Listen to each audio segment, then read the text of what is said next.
Okay, we're live. It's Monday, and today we're talking about resource guarding. We're back. I'm going to give a minute for everybody to join. As if you're new to this show, hi, my name's Josh. I'm from Drew's Canine Academy. I'm the head trainer, and we do this show every Monday through Friday, 8 a.m. Try to make it around 8 a.m. Sometimes I'm a few minutes early, a few minutes late, but welcome. Thank you, guys. I took care of the situation. I had just started the live, and then I stopped it and started it again because I was getting a phone call from one of the guys that works for me around the property. And I had to take care of that because, like I said on the last one, he's the type of guy that'll just keep calling and just interrupting us. So thank you for the patience. Thank you for coming back. Today we're talking about resource guarding, okay? I'm gonna talk about why dogs do it, and there's that many different types of resources that dogs guard that might surprise you. It might surprise you. It's not just the typical stuff like you think about resource guarding, you think about food or a bone or something like that, but we're going to get a little deeper into it. I'm going to talk about common solutions, how to stop it, because it's not that difficult, I suppose, to wrap your head around on how to stop that and move along and live with a dog safely who has had these issues. We're also going to talk about puppies and young dogs doing resource guarding as one of the forms to enter in a dominant kind of conversation so that they can hash things out. Dogs will often use certain types of conversations so that they can have the same, they're using different events to have the same conversation, right? Like maybe they might try to hump each other. They're trying to figure something out. They're trying to figure the same thing out when one of them has a desired object and is purposely trying to get another dog to come at it so that they can guard it. They're going after that dominance conversation. It's natural. It's in their brains. They want to do it. And there's a reason why they do it, because that's part of how they nature's way of figuring out what dog's going to eat more. Okay. So welcome, resource guarding today. Hello, everybody. Thank you for stopping in. I really appreciate your time. It's Monday. Okay, so let's get to it. We need to identify what a resource is, okay? Basically, we could go all day listing resources, or if you want, we can just condense it down to understanding that it is simply something that the dog wants, okay? That's it. Yes, it could be food. Yes, it could be a toy. Yes, it could be a bone. It could be a spot on the couch, a specific spot on the couch. It could be a person. Dogs can resource guard people. They can resource guard anything that the dog wants, okay? So you see, it's broad. Now, there are some hot ticket items that dogs generally that you hear about, which is food. It's usually food and toys, and maybe like he tries to bite at you when you're asking him to get off the bed or the couch. That's resource guarding too. To me, they want that spot on the couch. It's just a thing. So I wrap it all together, okay? All right, so this is a natural thing for dogs. Just about every dog is going to have, to one degree or another, is going to do this naturally to each other. I think that not every dog necessarily does it to humans. You can see dogs that just have no problems doing it with humans or dogs, but you absolutely can see dogs that do it towards dogs, but don't do it towards people. You see that too.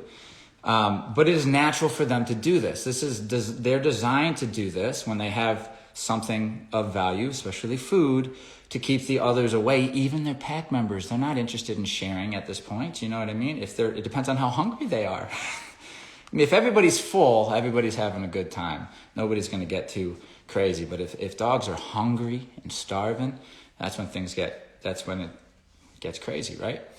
But for us, I think a lot of us see dogs that aren't starving. They don't have to guard anything, but they still do. And we have a dog in right now that it's Bailey. If you guys are following on Facebook or on YouTube, Bailey is a beagle mix of some sort, and she resource guards. But listen to this just to give you an idea of how some of these house, domesticated dogs are using this or doing this. She is full. She doesn't have an interest in her food, so she's not guarding it because she doesn't want anybody to touch it. She doesn't want anybody to touch it, but she also wants to use that food to then have a conversation about dominance and stature with the other dogs. So she uses that conversation intentionally to put the other dogs in their place.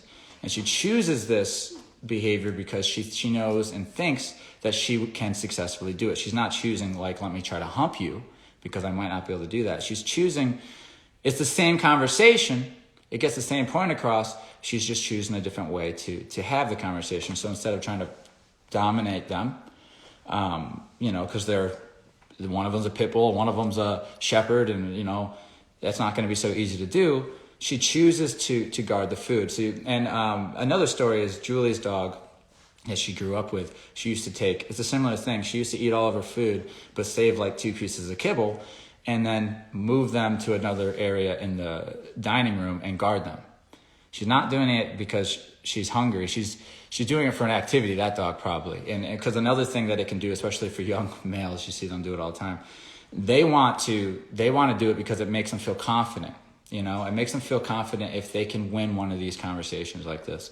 And it really builds them up. It really does build them up. So they love like going and grabbing a stick that nobody gives a shit about and just flaunting it around, trying to add value to the stick so that the other dogs want it. And now all of a sudden he's got one of the dogs who wants it, and they get to enter that conversation. So the dog can now say, you want this, right? Come try to get it. Don't touch it.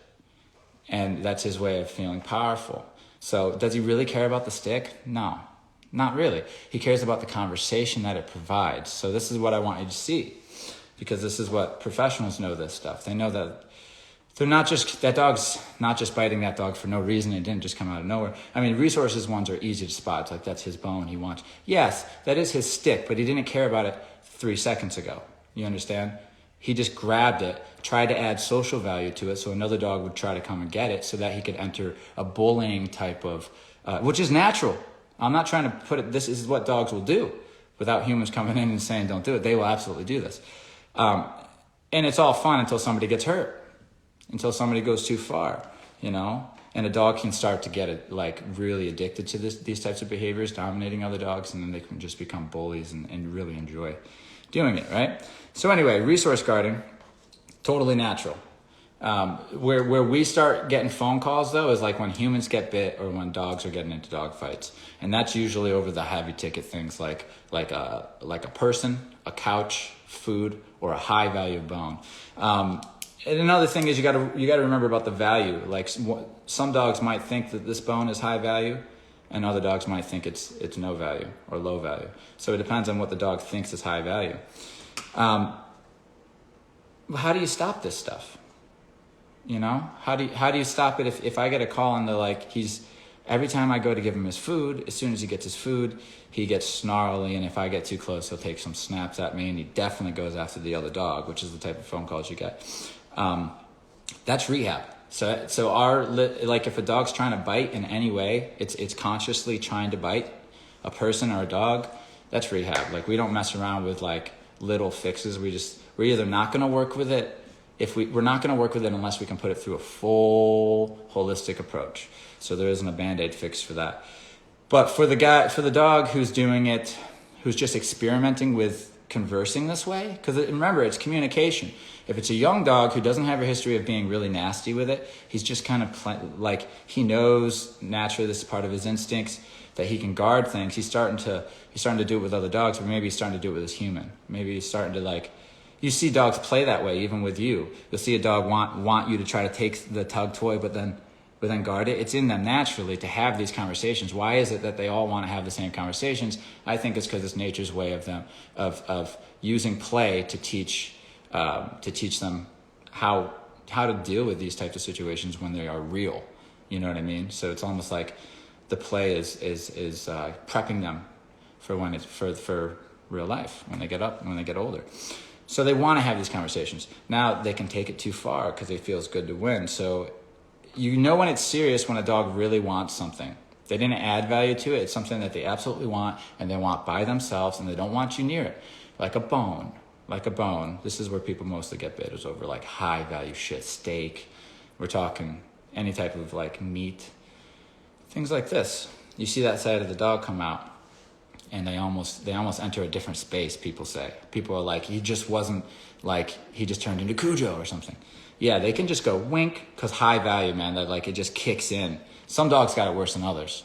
You know, some dogs, it's the spectrum. Some dogs don't even really have it. You can give them it, they'll be chewing on it. You can literally grab the bone and pull it away. Even if they don't want you to have it, they just let you have it. Those dogs exist. But on the other end of the spectrum, you can just imagine how bad it is. If it's the opposite of the easy dog, you even think about taking it, they'll leave the thing and come and bite at you and run you off, and then go back to the thing and just viciously, not even enjoying it.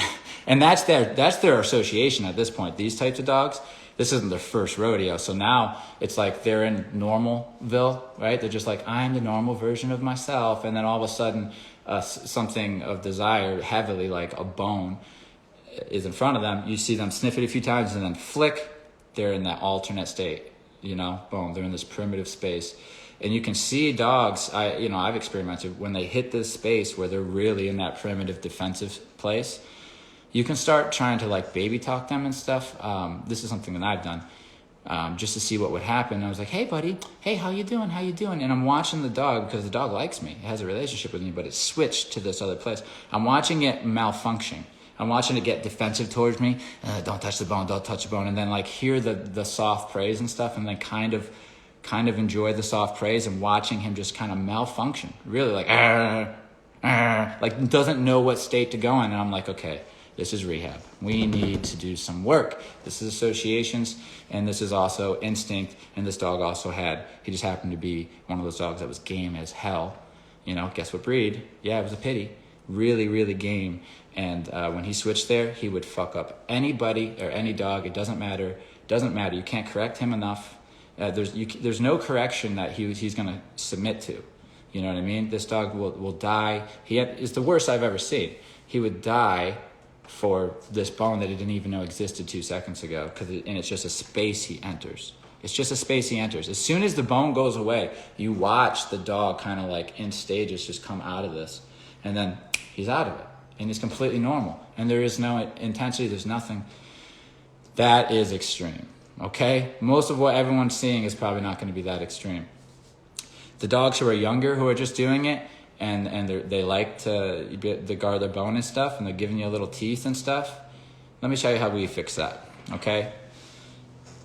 The most common solution that I'm going to use, that's the easiest, is I'm going to obviously have a conversation with the dog about that particular conversation, right? About the bone, and teaching the dog that if I'm asking for it, if you try to strike me, just really getting a chance to go after the striking. I really want to, before I go and teach the dog not to do this or what to do instead, I want to teach him what not to do. I want to decrease the likelihood of this dog biting.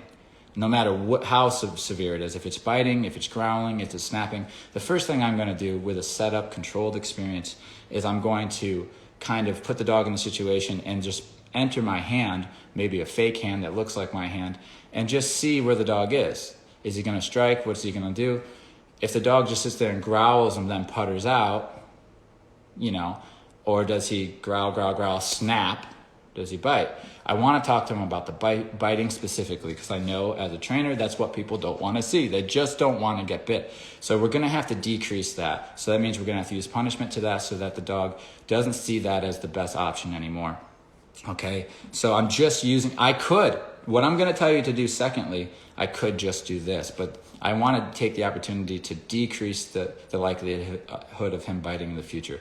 It's just part of the job. People are paying you to do it. They expect that the dog's going to bite less when they leave you. The only way to do that, the best way to do that is to correct the biting, but then also teach the dog what to do instead, which is what I'm going to get to in a minute. But first we got to correct the biting, because if I teach him what to do instead, he'll just do that to get out of the situation, and I'll never get to address the biting. So we need to address the biting. So I let him bite that hand simply by putting the hand on the resource. That's all it takes. Putting the hand near the resource, the dog will bite. As soon as the dog bites, I say no, and I correct him on the e-collar. And this is usually after the dog has education on the e-collar. And then we set this up later on, right? So the dog understands it was a wrongdoing, don't do it again. And I'll push the dog with the bone. I'll set it up again and put my hand in, and the dog will deny. He won't want to bite. He won't want any of the confrontation. And then that's it. That's what I wanted. That's all I wanted for that experience.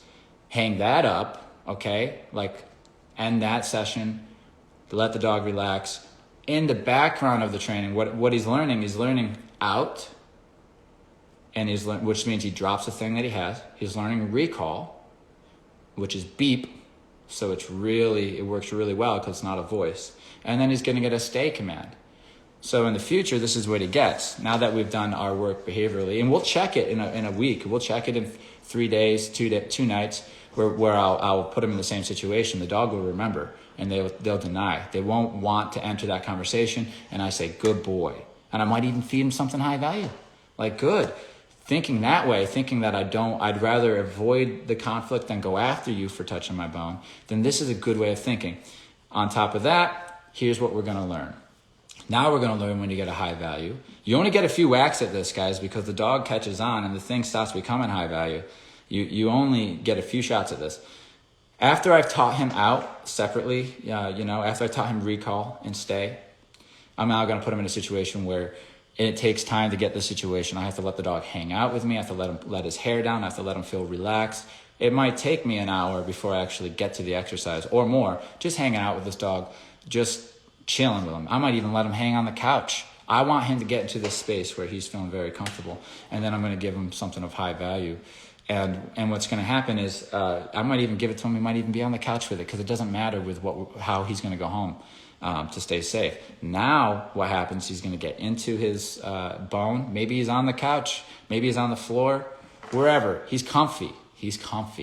And he's eating this thing. And I let him get into it. Give him some time. Let him get into it.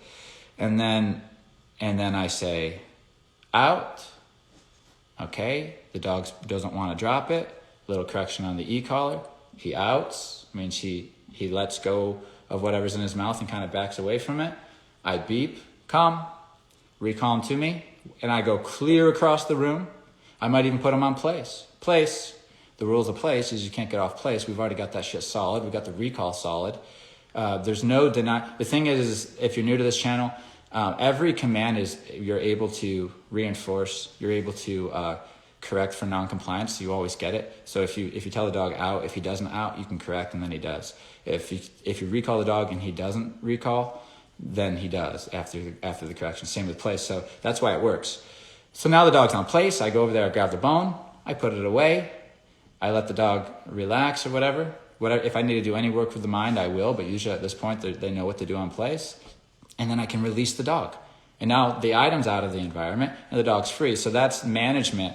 But we also did during training, we also made sure we went after the biting, just in case there was a hiccup and the person who owned the dog or somebody accidentally went in with a hand. The dog does have the memory from training that striking isn't the best option, but actually walking away, and that's what I forgot to mention. We teach the dogs to walk away in that exercise where I let them bite me and then they get corrected. But then when they don't bite, I kind of encourage them to just kind of walk away if I can, up from the situation. So they learn that. So if there's ever a hiccup, the dog has that experience. It's been through that. But also there shouldn't be any hiccup because you got out, come here, stay. I'm going to go grab that thing, get it out of the environment, and now you're free. And it works. It works, man. So same with if the dog's getting like over its meal or something, or has something that you don't want it to do, you can always out it and recall it and have it stay. It's management and it works great. Okay. Let's see where we are.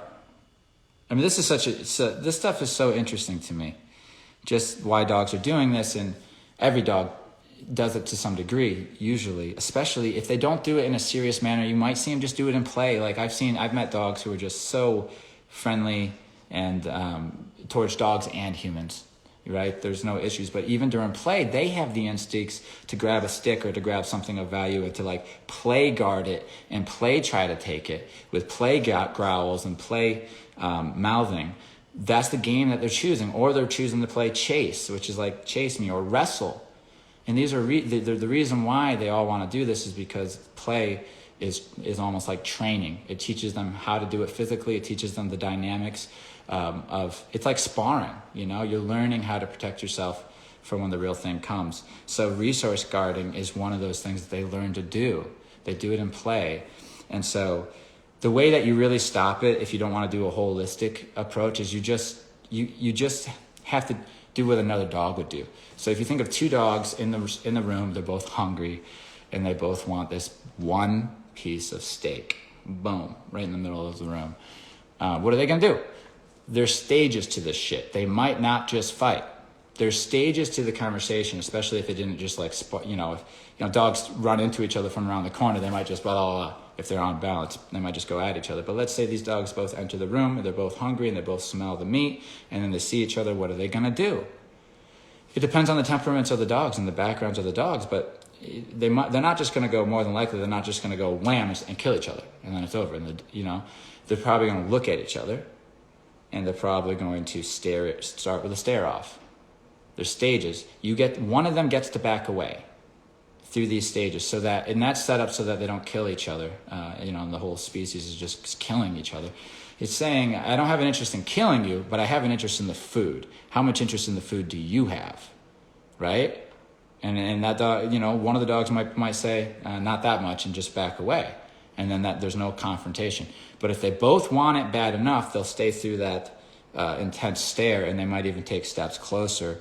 Just like two male men might do the same thing, over a resource, or like a woman. You see it all the time. The first thing they do is they get, boom, close to each other, right? Staring at each other. That's the first layer. You can walk away then and everything might be okay. I mean, you're humbled and embarrassed maybe, but you might not get beat up.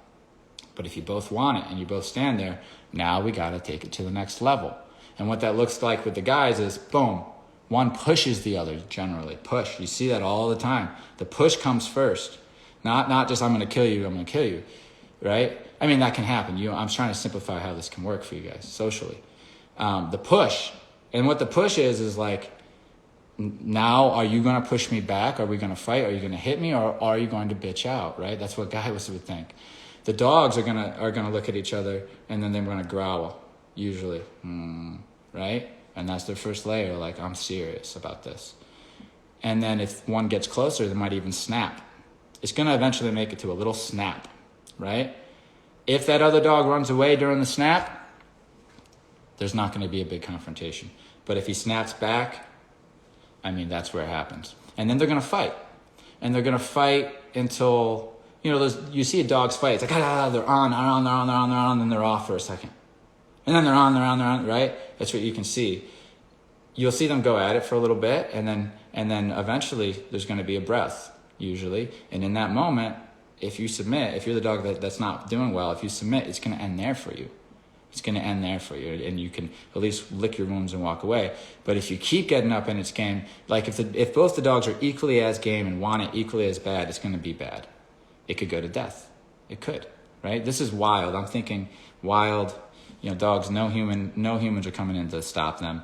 They're in a bad space and they're hungry and they're ready to go and they don't know each other. This kind of situation. So there's stages to it. It doesn't get that bad with domestic dogs, usually. It can. It definitely can with the worst ones. But the middle of the road ones, it doesn't get that bad. But what happens is the dog gets to the point where it gives you a little snip. What can happen if we got a younger dog and an older dog is if that younger dog is trying to come in and take that bone, and this dog's going to correct properly, the way it's going to correct is just enough to teach the dog, don't touch it. Give it a little ouch. It'll give it a little correction, enough to get the dog to yelp, and then it'll get back to its bone. It's not going to go try to kill the thing. It's just going to sit there and enjoy its bone and give it a little nip if it gets too close, right? That's what we have to do. And you watch it works with that dog. If your dog starts to get mouthy with you and it's a young guy and he's starting to do this stuff, a correction, just straight up correction for that. Hey, that's not how our dynamic works. That's not how, in our relationship, if you bite me, boom, I bite you. And we both know you don't want that, right? And so the dog stops doing it to you. And just like he would stop doing it to the older dog out of respect of having that certain conversation once or twice. Like the dog has to try it though. You can't just avoid the conversation and expect to have the dog understand how to deal with the situation, right? So we set it up. I might grab some food. I might go to the middle of the room. I might sit down with this young dog, put that food right on the floor. The dog comes to try to touch it. No, he doesn't listen. Little correction. No, that's mine. I can mimic that conversation. I can have that conversation just like the dog that I was explaining to you in the beginning of this video, how she uses that conversation to enter the hierarchical conversation of where I stand in stature as far as resources. I get them first. She does that. She uses that. I use that. You see how you can use it too? So you can just put food on the floor, just like Cesar Millan does this stuff. That's where I learned it from. And you correct the dog over a resource, claiming the resource. That's the way you enter that conversation. The dog sees you as above, only simply meaning you have first access to the desired resources, because you can win physically, kind of thing. Although it's not what you think. If you watch a dog whisperer, if you haven't, early stuff, you'll see what I'm talking about, the kind of work he does. And you don't even have to do dog whispering. You can do, I know people who just do this with like bonkers and stuff, and it works. But essentially, you're entering that conversation. And dogs use these moments for themselves to have this conversation with each other so that they can keep the pack in order, so that we're not fighting over resources every day. You know that I get this and you get this and blah, blah, blah, blah. So, so it's completely natural, and it's not that difficult to deal with. If you see a dog as a dog, you realize that if the dog starts this up, you're just going to go and correct certain behavior. You're going to correct that behavior and put him in his place, if you will. You don't act that way around resources around me or the family, okay? When I give it to you, you can have it. When I say enough's enough, enough is enough, okay? Now go on. And so it works. It works really well. If your dog's really bad, you're going to have some rehab, and you're going to have to be on really tight training, so you have that out and that recall and that stay for safety, and you can live a pretty normal life. Actually, a normal life. It's not that bad. So I got the message out there. I think I did the main chunk of it. If you're new to this show, the way that I like to do it is I like to give a message out to the best of my ability, and then kind of open it up for questions and loosen up a little bit for the last part. So thank you for joining. It's Monday. We're covering Resource Garden today, why dogs do it, and how to stop it and all that good stuff. Every Monday through Friday is when I'm going to try to do this, somewhere around 8 a.m. So I appreciate you guys. If there's any questions on this topic, you can leave them in the comments. I'm going to go through right now and see what I've missed for comments. I'm going to start at the beginning. And also, if you have any suggestions for future topics, I've already got a few that people have suggested that we are currently working on, but we could always use as many as possible. I want to know what you guys are interested in. Okay, it's Monday. We got to start strong, guys. I'm waving to everybody. I hope that's not annoying. Walking Dog Training says she's loving the lives. Josh, thank you for sharing these. Oh, I really appreciate that. I really do. I'm glad.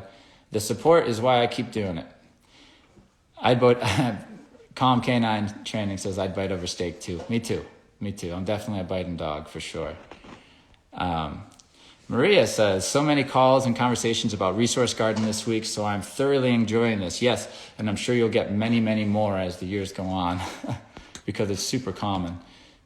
It's super common. I just like to give you guys an idea of what I've learned over the years as far as why the animals are doing this stuff, because I feel like it does help when I'm working with the dog to be able to see it and to understand why the dog's doing it and where they're coming from. And now dogs can just do it they can do it simply because they want the food, right? Obviously, I'm hungry, I want this, or this is my association to resources because I had a rough upbringing and maybe I had to do this around dogs to keep my food. And so now I trigger into this space that's really defensive and the dog has very little control over itself. These types of dogs need rehab, and they're out there. They're out there. When somebody says they're having Resource Garden issues, I think to myself, it could be fairly simple, or it could be a whole month or two worth of rehab. Okay, Maria says, what is your response to people who ask if neutering/spaying is going to help the behavior? Well, I usually say that it doesn't really. This is what I'll say. I'll say that even if the dog is intact, we can still get over these issues just as easily, right? We can. So, I don't want to say it doesn't matter. I'm saying that as a trainer, I'll get dogs that come in that are intact that do it, and that aren't intact, that have been spayed and neutered that do it. And the process feels the same. It feels the same. In fact, some of the worst dogs I've ever had were neutered. were neutered. The guy that I was talking about earlier, and I'm not going to use the names of some of these dogs, you know, because if it looks like I'm shining a bad light on them, but I just want you to see the animals that I've seen. And so this particular dog was neutered for a long time. His was associations, and he triggered to a very specific state of mind, and very reliably over high value rewards. If I could get him to go into this place by presenting these things, you can get him to go away by taking them away. And he's not home. He's not home, and he wasn't neutered. I think his was more neurological, or not neurological, but something up here. I don't think that dog was 100% fully sound, and I ran into a few of those in my career, just a few. But this one in particular, who was the worst resource guard I've ever seen, there is no winning that fight with him unless you know, there is not. So, yeah, here's the thing about spaying and neutering. From what I understand from the professionals that I follow, I try to keep up to date with this stuff. You want to wait until at least the dog is fully developed. You know, you don't want to do it too young. I think they're saying 1.5 to 2 years now. You want to wait until you get a dog spayed or neutered. So, but I'm not a professional vet, so I can't really speak on that. You'd have to look at some very top end vets who know what they're talking about. But I don't think that it's going to make much of a difference. But there are these dogs.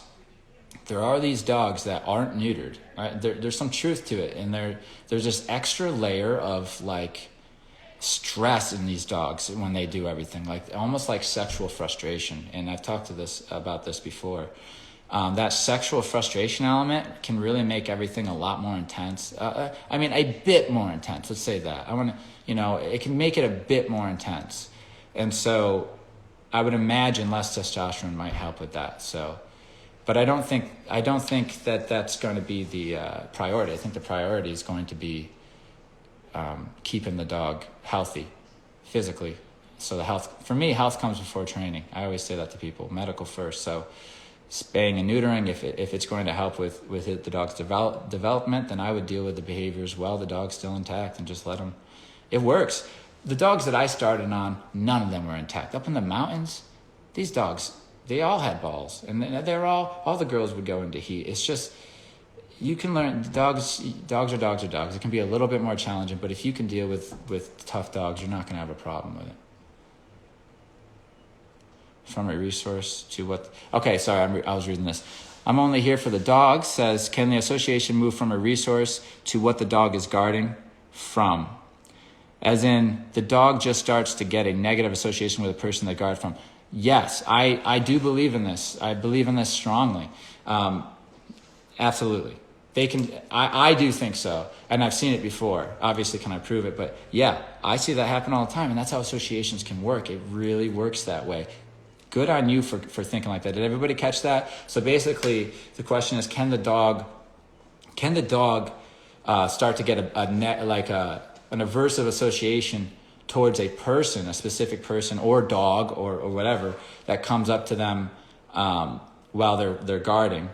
Can they just get a negative association? Now, here's the thing that I notice is, for most of the time, it has to be in a situation where the dog, it has to be in a similar situation. So you'll see like a person or this happens all the time, two dogs. They get along all the time, but in this particular situation, it's like there's bad blood.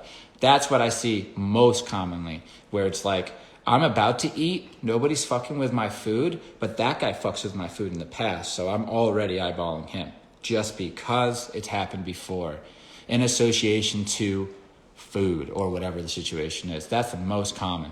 Like, dogs work that way. So it's like, again, knock on the door. That starts a whole event where the dog's going to, literally, a dog whose pattern's just going to trigger, they're not going to be thinking. You know what I'm talking about, right? You guys see dogs do this. It's just like knock, knock, knock. They're gone. They're gone. They're not home. And they're in this mode. They're in this mode now. And luckily, we know how to snap dogs out of that, correct them and direct them so that we can just change the association to a clear, level head who takes direction. That's what we do here. But yeah, man, great question. Absolutely. And that's how my brain thinks these days. I'm all about trying to figure out, watching the dog and seeing how the associations work is really the interesting work for me. Great questions. Awesome, guys. We did good. We got a lot out. I think I'm going to wrap it up. Now, I don't know exactly what I'm going to do for the rest of the week. I have ideas and stuff. So if you want to leave a comment, if you're watching the replay or something, you got an idea, leave it in the comments. I'll get back to it and I'll try to fit it in if I haven't covered it already. And try to give it attention like I did with Resource Garden today. I really appreciate all the feedback and all the support. It's Monday. Go have a good day. Get all your work done early so that you can relax with a peaceful mind in the evening. That's what I plan on doing. And I'll see you guys first thing in the morning.